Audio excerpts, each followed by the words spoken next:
Doctor, যখন থেকে আমি আমার স্কিন কেয়ার রুটিন শুরু করেছি তখন থেকে আমার স্কিন আরো কালো হচ্ছে। এ ধরনের কনসার্ন ম্যাক্সিমাম পেশেন্ট বলে থাকে। কিন্তু আপনি জানেন কি কেন আপনি স্কিন কেয়ার প্রোডাক্ট ব্যবহার করার পরেও আপনার স্কিনে ডালনেস বা ড্রাইনেস ডেভেলপ করে? এর কিছু কারণ আছে। নাম্বার 1, আপনি যখন রেটিনল ব্যবহার করেন, রেটিনল যদি আপনি সঠিক কনসেন্ট্রেশনে এবং সঠিক অ্যামাউন্টে ব্যবহার না করেন, সেক্ষেত্রে আপনার ফেসে ড্রাইনেস, পার্জিং ডেভেলপ করতে পারে। নাম্বার 2, এইচ এবং বিএচএ যদি আপনি সঠিক কনসেন্ট্রেশনে এবং সঠিক কম্বিনেশনে ব্যবহার না করেন, সেক্ষেত্রে আপনার স্কিনে ডালনেস ডেভেলপ করবে।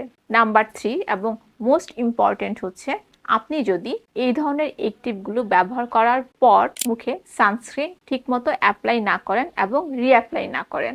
সো যে কোনো ধরনের অ্যাক্টিভ যখন আপনি আপনার ফেসে ব্যবহার করবেন, আপনার স্কিন অনেক সেন্সিটিভ হয়ে যাবে। আর এই সেন্সিটিভিটির জন্য আপনার ফেসে অবশ্যই সানস্ক্রিন ব্যবহার করতে হবে। সো আপনি কিভাবে আপনার স্কিন কেয়ার রুটিন সাজাবেন সেটা আমি কমেন্টে দিয়ে দিচ্ছি।